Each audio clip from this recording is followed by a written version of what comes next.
청취자 가족 여러분, 안녕하세요. 부활주일이었습니다. 그래서 제가 준비했습니다. 부활주일에 왜 장미를 준비했냐고요?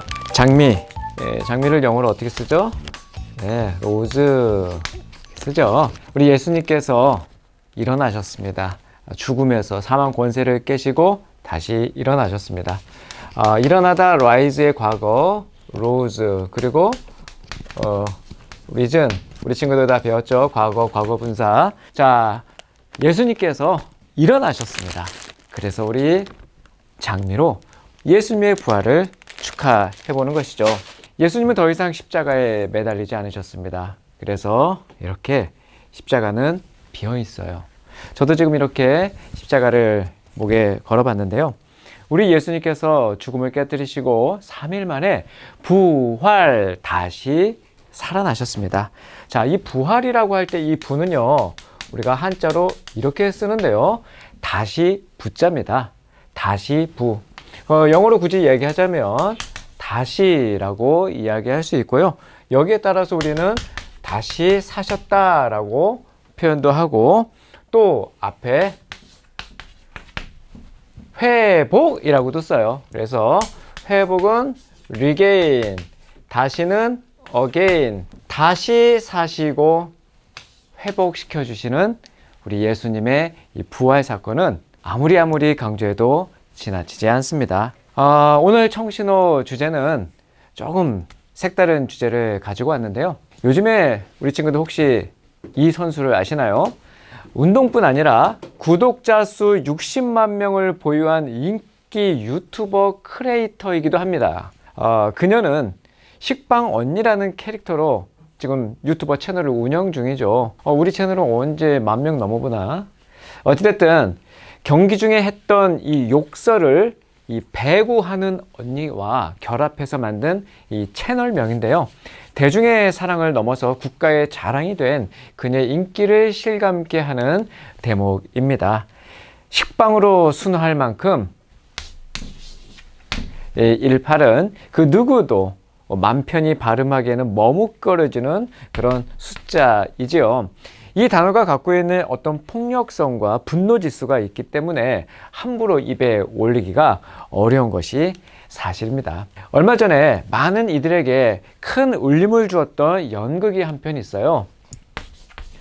18 어른. 시간 나시면 한번 꼭 보세요.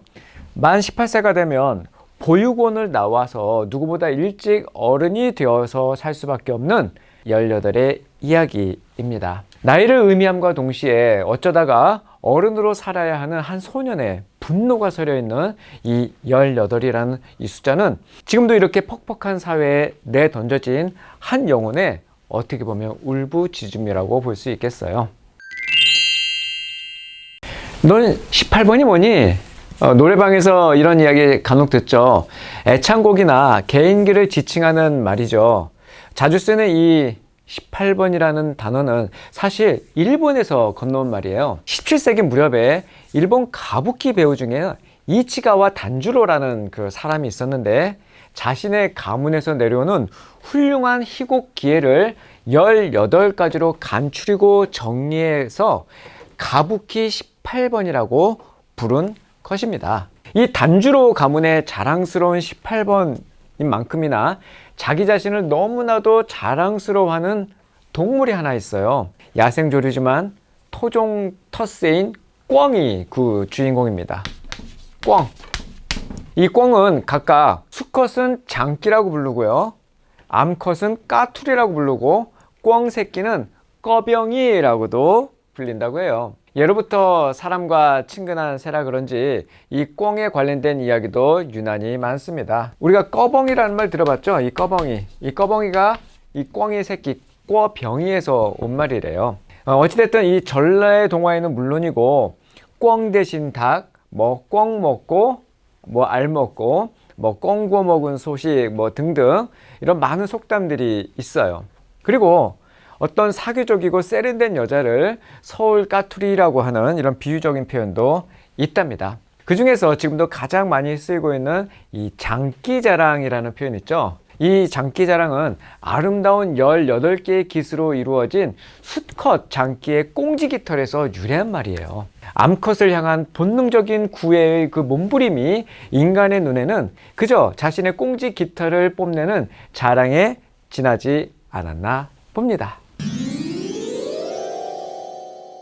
공교롭게도 이 182라는 숫자가 성경에도 나오는데요. 누가복음 13장에 보게 되면 사고와 사건의 이름으로 2번 겹쳐 나온답니다. 먼저 실로암에서 이 망대가 무너져 죽은 사람의 숫자가 바로 18명이에요. 그리고 18년 동안이나 사탄에게 매여서 똑바로 설 수조차 없었던 한 여인의 치유 사건이 나오죠. 먼저 실로암 망대 사건 이야기할게요. 먼저 히스기야입니다.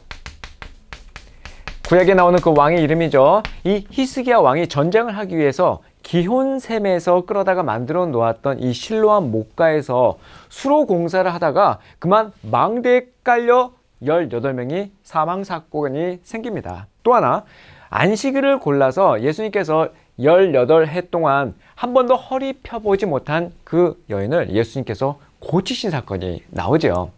주님은 그들의 죽음의 본질이 죄에 가볍고 무겁고 또 많고 적음에 있지 않다고 힘주어 강조하십니다. 이 죄라는 거, 이 죄에 대한 문제를 예수님께서 제대로 해주시는 건데요.